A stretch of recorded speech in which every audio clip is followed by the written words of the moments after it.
What's going on, YouTube? It's your boy Ultra. We back at it again with another video today, y'all. I'm moving around a little bit, so excuse me. I'm enjoying the nice weather. I've drank quite a bit of coffee, so we're gonna hop straight into the video. As far as my law of attraction and my YouTube journey tied into one, and semen retention, it's been great. Starting off with semen retention overload. I went from semen retention overload to sense of sovereignty. So what that basically meant was I was working very hard, you know what I'm saying, trying to drop like video after video, 20 videos in a few days, 40 videos this week. And it was great because once I got to that sense of sovereignty, I started feeling like, okay, I've made it. It's not good enough, but it is good enough. I'm where I want to be at. I will continue to prosper. I will continue to put the work in, and I will allow the universe to work for me. So that was very important because at the end of the day, with law of attraction, you have to allow the universe to work for you. You cannot expect things to just come just like that, and you cannot expect things. It's not. Don't get me wrong. I think hard work beats skill at the end of the day, because at the end of the day, when you're putting in the hard work, you're putting in the time, the effort, and ultimately, if somebody's better than you originally, you will outwork them and catch them, if not surpass them. So I'm not saying don't work hard, but a lot of times I wasn't being patient with myself. I wasn't being patient with the universe. I wasn't trying to allow what was meant for me to come to me. I was trying to force it to come to me. Kind of, if you think about it, it's kind of like a cat. When you chase a cat, it's gonna run for you every time. But if you allow the cat to come to you, now you're sitting right, you're in the right position. My presence was eye on the prize to knowing it's coming. So why that was very important, because at the end of the day, if I constantly got my eye on the prize, which is a good thing, you're supposed to keep that in the back of your mind, but it's also good to set it and forget it. When you start knowing it's coming, it'll make it a lot more easy for you to manifest whatever you're trying to manifest, because at the end of the day, it's on its way. So if you allow that to come and you stop trying to force it and what's not meant to be, if you stop trying to make it come on your turn, and a lot of times that'll result in you knowing it's coming. So you don't have to worry about if it's gonna come or not, or when. I'm not saying lose hope. I'm not saying you're not gonna think about it. You don't wanna basically revert into the wishing stage or disbelief and questioning, you know what I'm saying? So then I leveled up to the point where I got to, my mental presence was just praying. I started getting into some meditation, downloading the Bible app on my phone, Bible verses, daily verses. I got into some meditation. I got into some belief in basically releasing of the outcome with clear knowing, not hoping.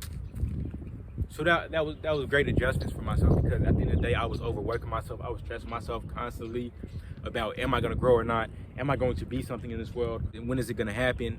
Is it gonna happen?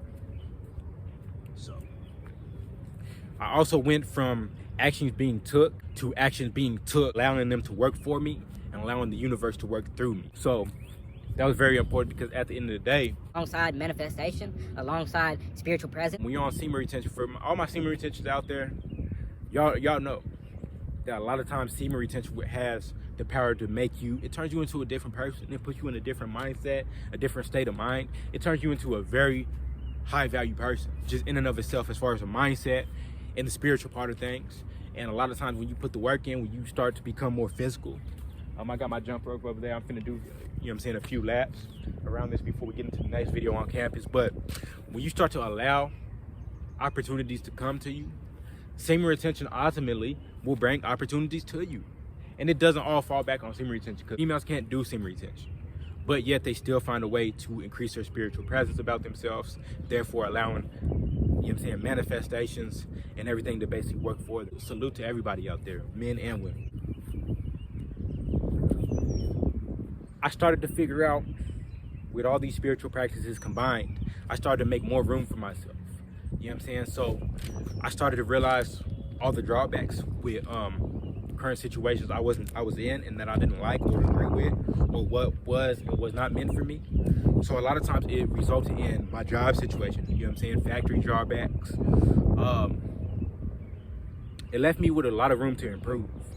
I didn't end up on good terms with that job. I didn't end up on good terms with Walmart.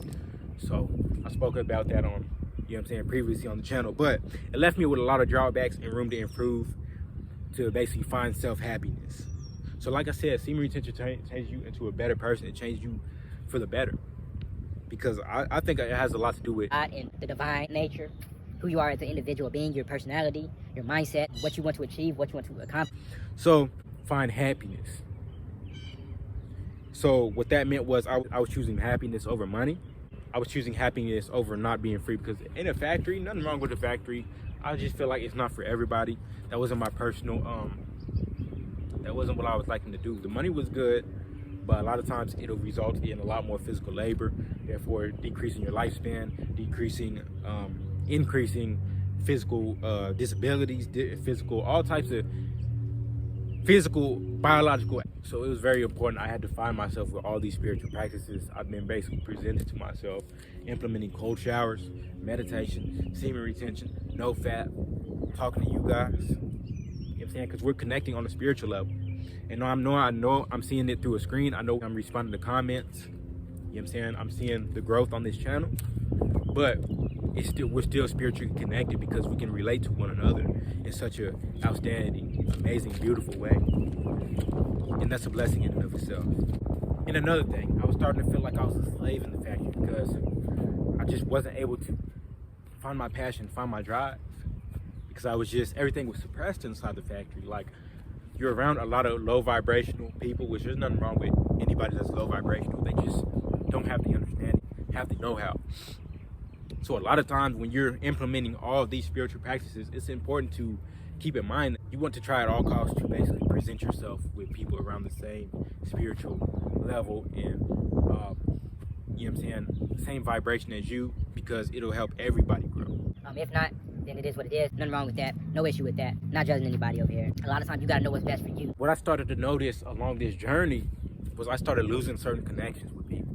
A lot of times that was result of people with low vibrational frequencies, people that didn't have positive outcomes in mind. They didn't want to do better for themselves or for others, and they were just trying to drag me down a lot of times, or basically had ill intentions with me.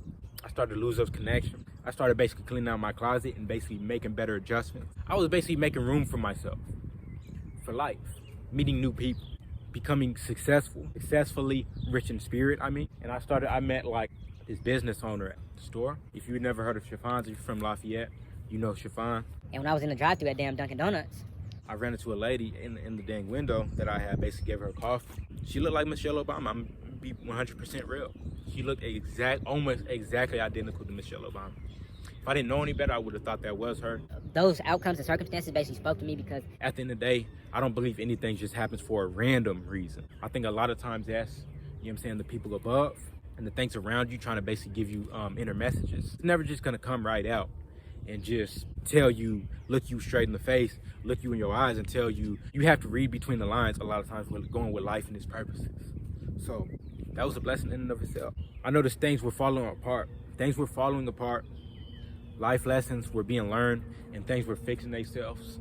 And that was very important, a part of this journey, because at the end of the day, we have to learn what track we need to be. We have to basically make our mistakes as soon as possible so that we can kind of get those out the way and we can fill the shoes that we're meant to fill later on down the road in our journey, in our life.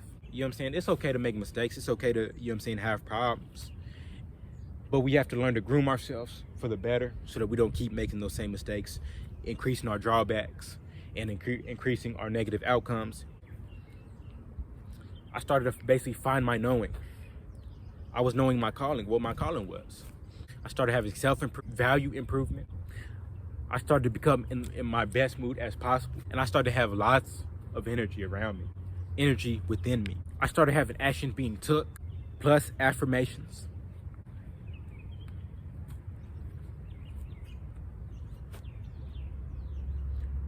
I started basically perfecting my craft. I was doing better note take. I was worrying where I could improve on to better my value, increase my value.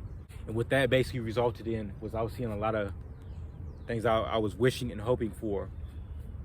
Once I had to let it go, I was starting to see a lot of things to basically let me know my manifestation was coming true.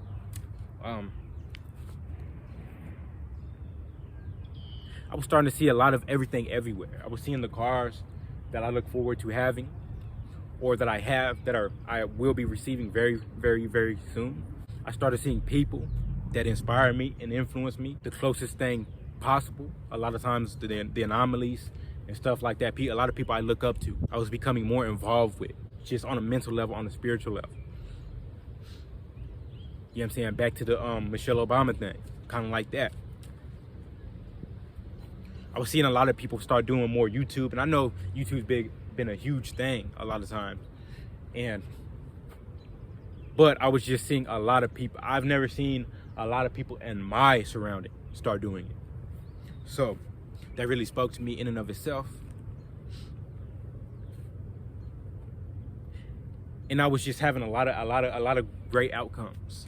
You know what I'm saying? Money increasement, money coming at times of need.